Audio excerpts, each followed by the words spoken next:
Hey, my name is Andrea Smith. I have the privilege of being the pastor here and am so grateful that you are here. If you are here in the Mooresville community, you braved lots of crazy thunderstorms early this morning, and now it's like the Wizard of Oz outside. But I just have to tell you, a couple of our families online are sharing the temperatures where they are, and it's like -14. So I feel like we should just be happy with our little rain and wind. So I'm grateful that you're here. A huge shout out to all of you. There are so many of you worshiping online this morning. Grateful for that. I've put a couple of links in the chat room for the upcoming small groups that are coming that I'm going to talk about in just a second. So just please pay attention to the chat room if you can while you're worshiping, because sometimes there's relevant information there. If you're new to West, we're really glad that you chose to check us out this morning, whether you're here in person, listening throughout the week, or if you're worshiping online. And we are grateful for that. We have gifts for you. The first time guest station is located on your way out, and we'd love for you to grab a gift, and then you can choose whether or not you opt into hearing from us in the future. And so we're really grateful for that. A couple of things that are coming up. First of all, there is a missions survey that about 30 folks have participated in. We sent it out in the e-news a few weeks ago. That's the Friday email. So what we're getting ready to do is text that out this afternoon. We are a missional church, which means the majority of our focus and emphasis is on how we can use the resources that we get to go beyond out into the community. And so please take a few minutes this afternoon to fill out that. We want to know what missions you're passionate about. Where do you want us to spend our time and our energy and our focus? And so please watch for that this afternoon. Also, we are getting ready for the season of Lent in a couple of weeks. It's crazy that that is coming up so quickly, but we are going to have an Ash Wednesday service. It will be at the West office. We'll send you the address for that if you're newer to the West community. It's a very meaningful service. We'll do an imposition of the ashes. We'll do it on Ash Wednesday around 6:30 that evening. And so I really invite you to go ahead and mark that on your calendar. And I want you to be thinking about what you're going to sacrifice for the season of Lent. I am challenging all of us as a part of the West community, both digital and in person, to really be intentional about Lent and what we want to give up. Dawn and I had the privilege of going to Old Fort Elementary on Thursday and delivering the Valentine gifts that you so graciously put together after worship last week. And the community they're just so thankful. And as I've shared with you, they're still not worshiping. They're still going to school at another school and don't know when they're going to be able to be back in their school. The kids, the morale, the teacher morale, it's at an all-time low. They did tell us that they would like for us to help them with some kind of spring festival, spring event.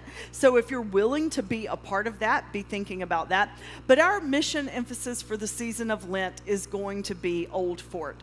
And so it was honestly really humbling while we were standing there with our baskets of gifts for them. The PTO president had taken the gifts for the students, the little Valentines for the students from the PTO, and she shared, we're broke.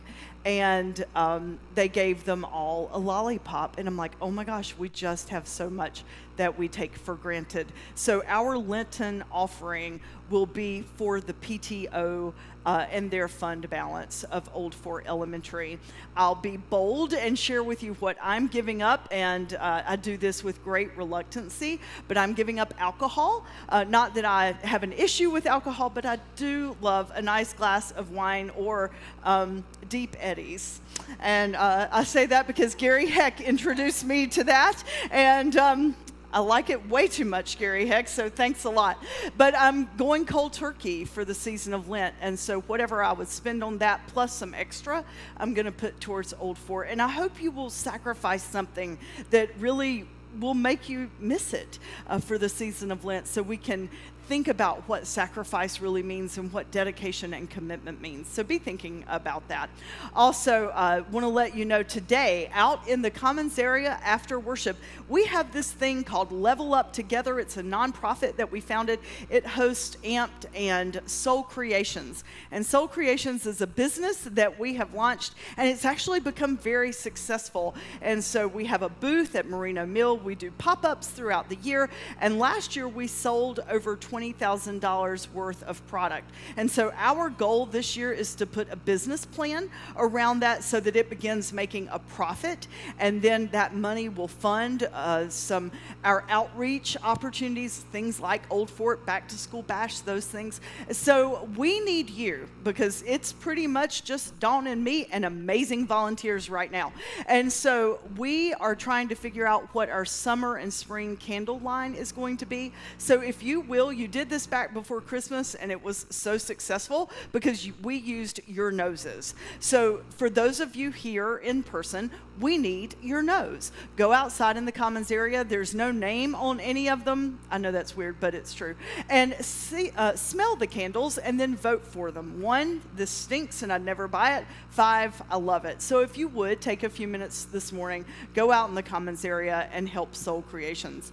We're really glad that you're here. It is a more somber message series right now. We're talking about grief. Last week we talked about just what grief is, and today we're going to talk about perceptions of grief. And I put a poll out on social media, got a lot of support and just feedback from that. So I'm going to share some of that with you, and we're going to figure out like what do we do with it, and then next week we're going to talk about how do we do grief together. So hopefully you'll leave today with something to think about and something to hold on to as we wrestle with that difficult topic. Thanks. So we are talking about grief and what that looks like. And last week, if you weren't able to be here, I'll give you just a quick synopsis. The bottom line is our culture has created grief to be this thing that honestly you should be over in 6 weeks. And if you stay too long in your grief, then medical diagnosis causes it to be something wrong. And that simply is not true. Megan Devine wrote a book, It Is Okay That You Are Not Okay. It's a powerful book. And if you find yourself wrestling with grief in any way, shape, or form, I invite you to get this book. It has lots of practical tools that will help you work through it. As you heard Anderson Cooper say, he ran from his grief for such a long time. Father Richard Rohr has shared with us that unprocessed pain gets projected. So it's really important to own our grief. And so as uncomfortable as it might be to think about, I invite you to think about grief for just a few minutes this morning. As we do that, I want us to take a look at a scripture verse that brings us some comfort this morning. It is taken from the book of Psalms. The Lord is close to the brokenhearted and saves those who are crushed in spirit. And we understand that God is as close to us as our very breath, that God is our breath, that presence of the Holy Spirit that lives within each of us. So God is so close to those who are brokenhearted. So when we find ourselves in this place of grief, all we have to do is go inward and know that despite the pain, despite the brokenness, despite all those feelings that come along with grief, like anger and denial, shock, disbelief, there is something within us that holds us all together. Now, I put out, first of all, last Monday, as I was writing the devotions for the next couple of weeks, Westy tagged me in a Facebook post, and I always love it when you do that. It was a post on grief. It was really poignant. It said a lot of the same things that we had talked about the day before. But what was even more interesting about that Facebook post are the comments that were under it. And, it was like a global kind of thing. It was not just one person. It was put out by an organization. And so then lots of different people tagged people, and they just went crazy commenting. And one of the posts, I thought, well, this is the whole reason we're doing a message series on grief, because one of the posts said, it talked about what to perhaps say instead of what we typically say. And the person said, I'm going to say whatever I want to. It's my words. And I'm like, case in point, like in grief, it's not about us, it's about the people that are grieving. And so the last thing we should be thinking about is what we want and what we need in that situation. We're going to talk a little bit more about that next week. But I wanted to share with you, just honestly, some of them are humorous. So I wanted to share with you some quotes that folks that are my Facebook friends, I put it out there, what's some of the weirdest things or most uncomfortable things you've been told when you're going through your grief. And the first one, I thanked goodness that I was not their pastor, because I wanted this not to be my mistake. And pastors make mistakes, but this is probably not one I would be proud of.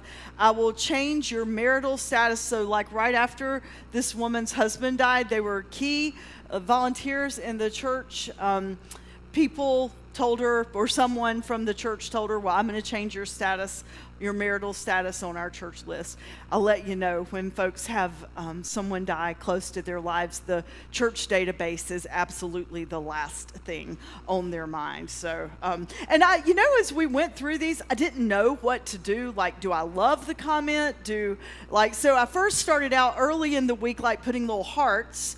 And then I'm like, wait a minute, that's messed up because that's saying that I like it. So then later in the week, I started putting the angry face. And I'm like, this just makes me seem like a very angry person. And this is why I hate social media, because I have no idea what to do with it. And then I feel like it makes me look stupid and the whole thing. But got a lot of good content for the message, so I'll get over it.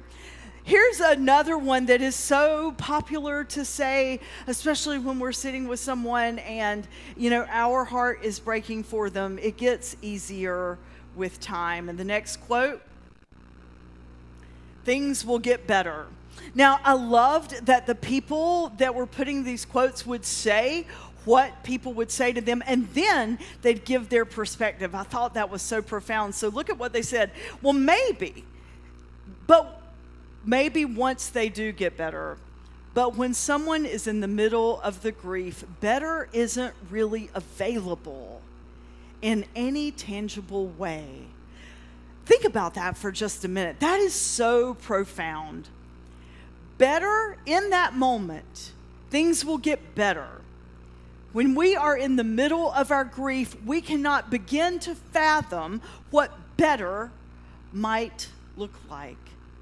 Better is not available in any tangible way. So before we go to the next quote, I want to give you some context about this quote. This gentleman was at one of the earlier churches that I served. And in his life, he went through a nasty, nasty divorce. He buried his niece with his brother had her just horrific accident. They owned a Christmas tree farm, and his niece fell off the back of the tractor. And when she fell off, something that they had done over and over and over again as a family, it did damage that ultimately killed her. And so he lived through that tragedy, and then he finally found love again, and she was diagnosed with cancer, and at a very young age, she died. And so this gentleman had tremendous grief. So I want to share with you his words. My lesson from our family's loss is this: it's okay to not say anything because you don't know what to say. And I learned that I will say that, and being honest and caring when you don't know what to say, that actually is healing for the person who is grieving. And honestly, like if there's a sentence that sums up today, it's that, like in the time and space of grief, sometimes saying nothing is saying all that they need. Another family that walked through just a horrific situation. I remember the first year after losing Peyton, being stable one minute and a basket case the next. There's no timetable, and everyone grieves differently. You're in a room with a huge hole in the floor, and you're backed up against the wall. Barely enough room to stand, trying not to fall. Slowly, that hole gets smaller, and slowly the ledge you stand on gets bigger. One day you feel safe enough to move away from the wall, but the hole will always be in the center of the room. But one day you'll freely walk around because you're bigger than the hole in the center.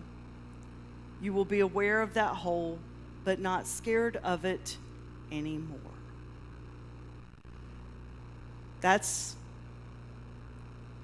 a powerful lesson as well, because sometimes we're afraid to face our grief. Sometimes our grief is so heavy and so big because the love that we've shared for that person is so big. If you're worshiping online, there's a lot of wind and it sounds like the building's like, do y'all hear that? Okay, good. I'm not the only, I tell you, my secret fear is someone's going to shoot me in worship, and it is. I mean, sorry, and we have security and that kind of stuff, but anyway, that's my uncharacteristic fear. So when I start hearing really weird things happening around me, I become heightened and alert.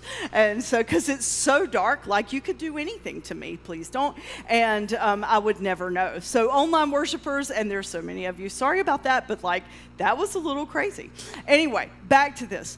The grief is so big and so heavy, you just don't know that you're ever going to be able to sit with it. And so you repress, not just you, we repress it. And that's just not where we need to be. Someone else wrote this. I really hate you'll get through this. You're so strong. We know you'll be okay. They may as well say, we don't want to deal with this or you. So just call us back when you are back to normal.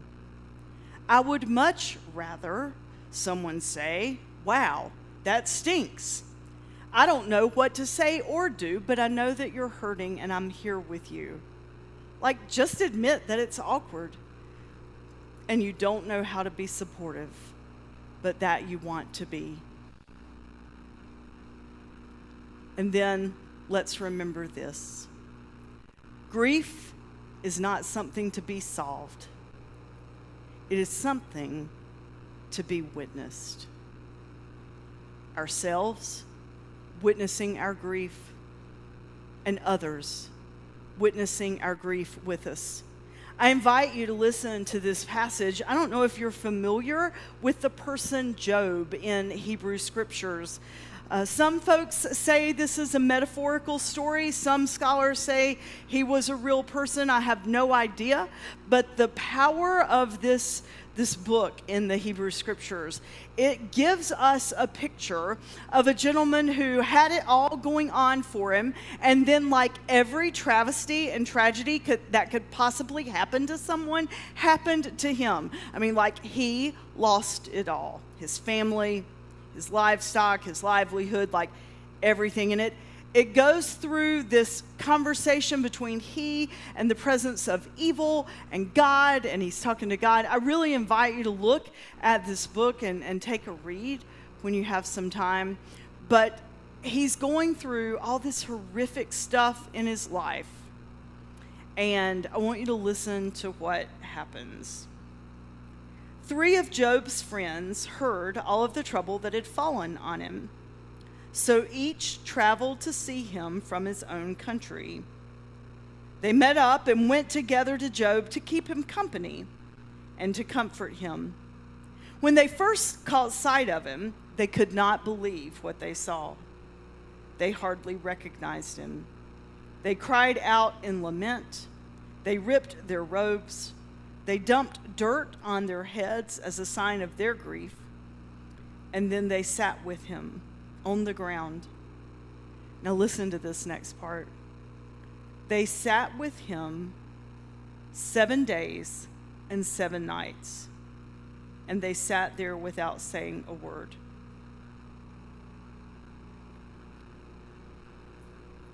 It was one of those phone calls that you never want to get. It was early in the morning. I know when my phone rings late at night or very early, it's typically not good news. And it was before school. It was like 6:45 in the morning, and it was someone that I was their pastor. I answered the phone, and she shared with me that her husband had just had a heart attack, and they were taking him en route to the hospital. Would I please meet her there? He was a young man, and so they did not know if, he'd be able to recover from that. And over the next 3 days, there were a lot of hours sitting in hospital ICU waiting rooms, trying to decide what to do. At one point, they moved him to a hospital with a lot more skill in this particular area. They began doing brain testing and things to see what his status was.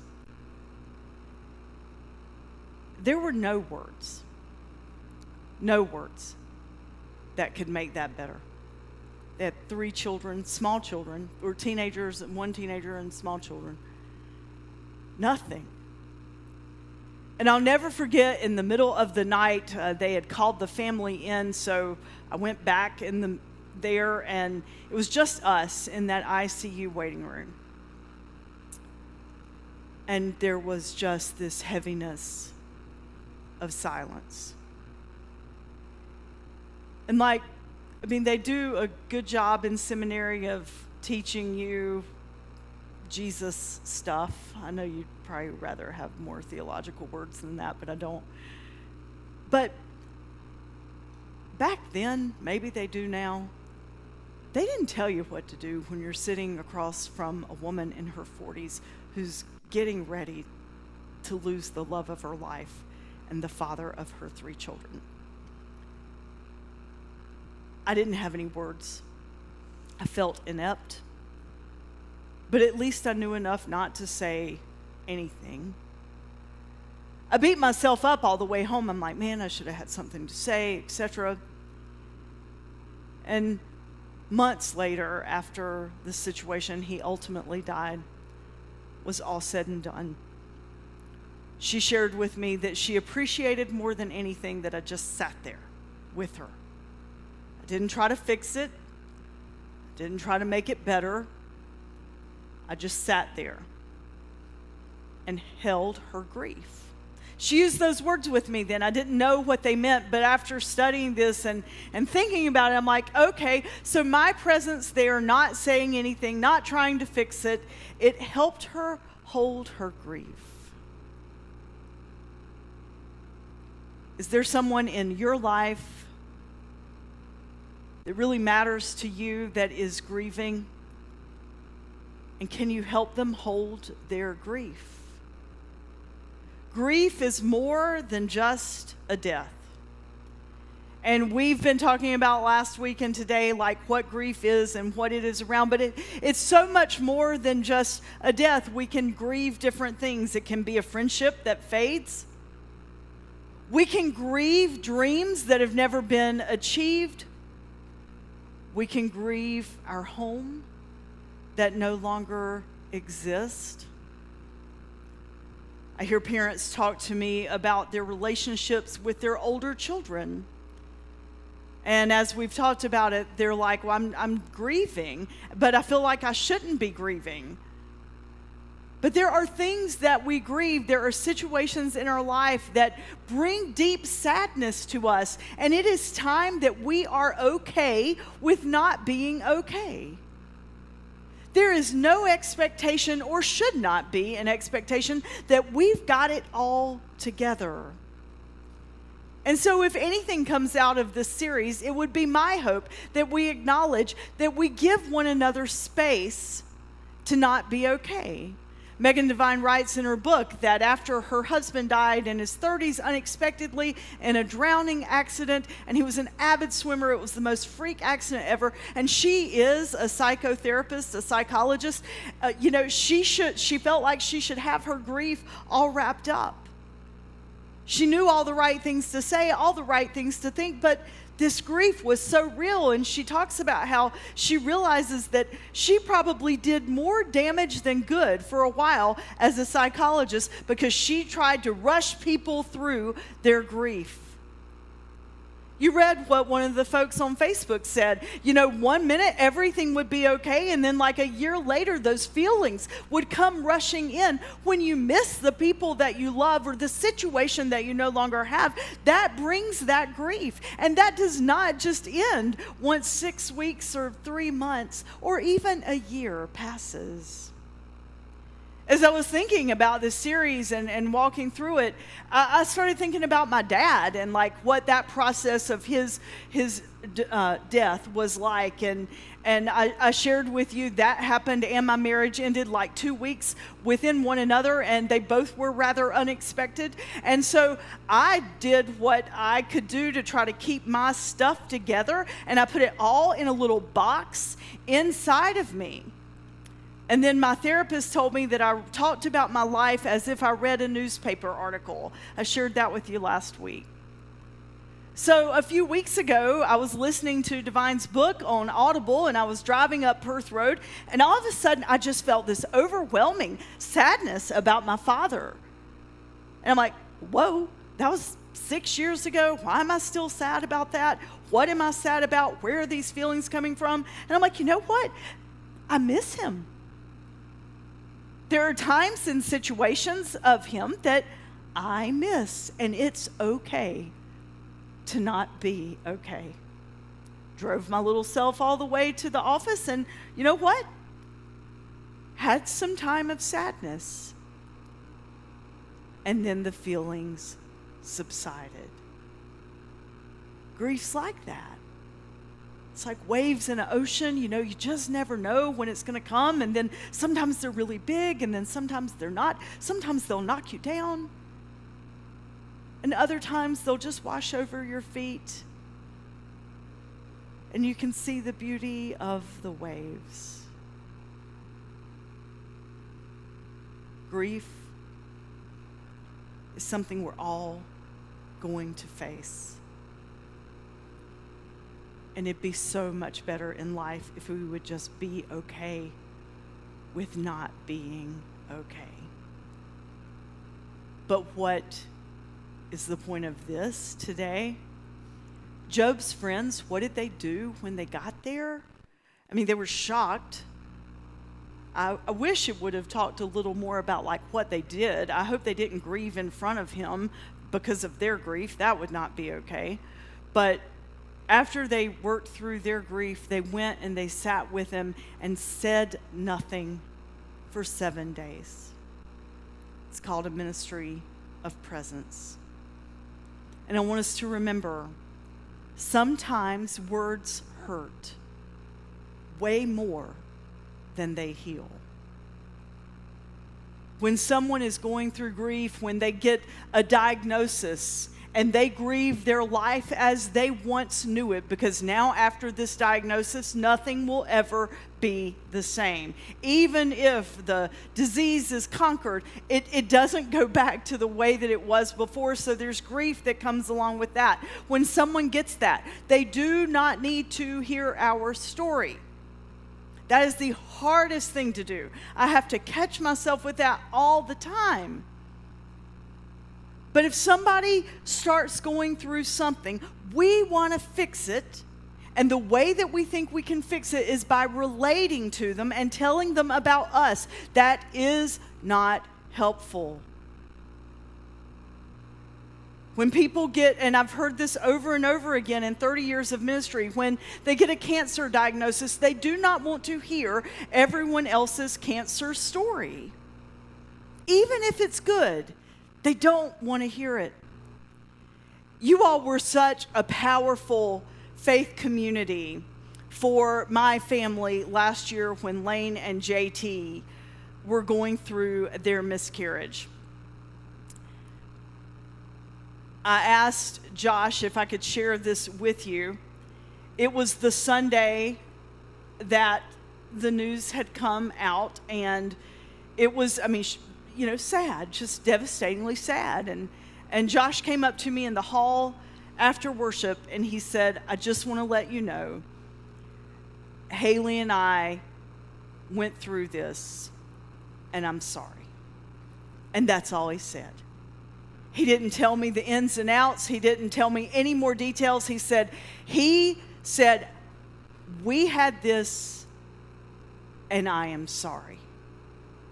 And in my mind, I'm like, I know Josh and Haley, and they have beautiful children, and I've known Josh I did their wedding years ago. Like, I've watched him, and at some point in his life, and I did not know when that happened, but he navigated it. He navigated it, and he kept going, and he kept putting one foot in front of the other, as did Haley. And so somehow they made it from point A to point B, and that gave me hope. And then another Westie that I've known forever came to me and said, I am praying for you because I know as a mom how much you love your kids, and I've walked through this with my kids. And if you need to talk, I'm here. And that opened the door for me to go and say, please talk to me, help me, I don't know what to do. But in neither of those situations did they tell me how I needed to feel or anything. They just made themselves there and available and ready. So what if we all do a minute of self-reflection, own that we mess up, own that we say the wrong things. I do it too. I'm not pointing fingers at you. This is something we all need to learn to do better. And then what if we walk away from this space knowing, like, the next time that someone is going through grief, we have this ministry of presence and acknowledge that words can hurt more than they heal, so we just say, it is okay that you're not okay, but you are not alone. Grief does not need explanations. Grief needs our presence. So let me show you these practical tips as we come to an end. Instead of advice, offer acknowledgement. This must be so hard. That's what I felt like Josh did for me that day. This must be so hard. Instead of solutions, offer solidarity. You are not alone. But look, if you're going to say that, then mean it. Show up. Even when they don't ask you to, show up. A text is a way of showing up in our society, and that is the least threatening thing you could possibly ever do. But every time that phone dings, somebody knows you're thinking about them. And do not say to yourself, I don't want to bother them. A text does not bother anyone, and we need to show up for one another. Instead of trying to make it better, be willing to let it be what it is. You don't have to be strong right now. Stop telling people to be strong. I write about that in one of the devotions for this week. I think it's part of the reason I repressed the grief of my mother dying suddenly in front of me when I was 9 years old, because all anybody did was tell me I needed to be strong for my dad. That's messed up. A 9-year-old being strong for her father, who's in his late 40s, who was served in World War II, Korea, and Vietnam. I'm pretty sure the one that had the strength in that situation was not me, it was my dad. And you don't need to tell a 9-year-old to be strong. We don't need to tell anyone to be strong. Just tell them that they're not in it alone. And when there are no words at all, let silence be enough. As we close today, I want you to watch this video by Toby Mac. He is a Christian music artist and has experienced some powerful grief in his own life. He has a powerful testimony. take a look.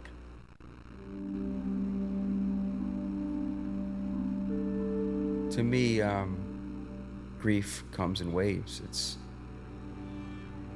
Some days it hits you really hard, and other days I can't say it's ever stayed off of me, but I can say that it's given me, it hasn't beat me up some days, let's put it like that. So it comes in waves, and the truth is I didn't know grief really. I just felt like everything was beautiful and perfect until the last few years. And then when I lost Truett, or when we lost Truett, everything changed, and I met grief in the fiercest way.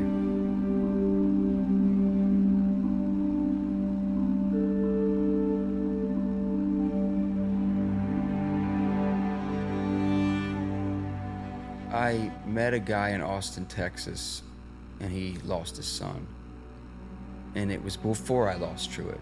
I actually was playing Austin, and he was a guy I'd never met that said I could come play his golf course with him. When I went and played with him, he told me he lost his son, and he told me all about it, car accident. It was really interesting. He told me a few things that were like preparing me, kinda. And I'm not trying to overthink this thing, but he told me that when you go through something hard and you have to grab onto something you can trust, and his thing was grab onto a promise of God. This he told me after, because he called me. He said, you're going to want to grab onto a promise of God. And he goes, but just make sure you grab onto something God really promised us, because when we're in the darkest valley, we might grab onto something that God never promised us at all. He said, make sure,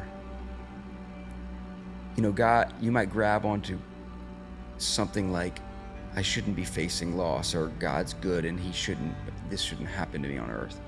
But he said, that's not promises of God. God didn't promise us we wouldn't face loss. He goes, God promised us that he would never leave us or forsake us. That's what he promised us. So God doesn't always take away the cold. He promises that he'll be right there in it with us. That's what I held on to. And I found him there, or he found me there.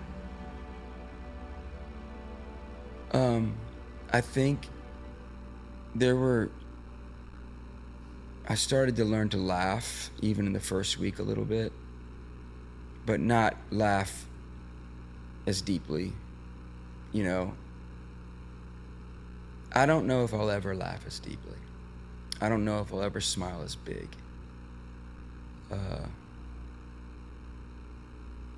But I can smile. And I can laugh. I don't know if it'll ever be until eternity, if it will ever be fully. I don't think I spoke about eternity before, but I never really thought about it deeply, because I didn't need to. I always trusted God. I always walked with God. It's not a question of that, but it was like that, to deeply think about it. But now I do, because I imagine the ones I love that we've lost there. And I always have the same kind of picture. And it's if I don't know if I can do this without crying, but it's Dad, if you could only see what I see right now. And it's not necessarily what heaven looks like, it's how this thing all works. How, I don't know, I'm reluctant to say some things, but how leaving this earth early isn't necessarily a ripoff. No, you don't understand yet, Dad. You don't get it. You don't get it at all. That's what I see in here. It's, as I said, people grieve differently. And I think, we've done a lot of things. I think there's a lot of beauty in counseling. I think it's a wonderful thing. It's a gift if you can do it. I also think that community is, to me, the most important thing. I mean, to have loved ones surround you in your darkest moment, and just love you, just be with you. And then even the distant, the people that are a little more distant, the people that have listened to my music, the way I was prayed for, the way my family was prayed for, the way people loved us through social media posts. We felt surrounded by love through the deepest, darkest, hardest thing we've ever experienced. And to me, that's what the body of Christ should look like. So through what I've experienced and the grief I've experienced and what I've walked through, the raging storm, the deepest valley, I just feel like I didn't know God stayed close in those times, but I've learned that He does. I really have.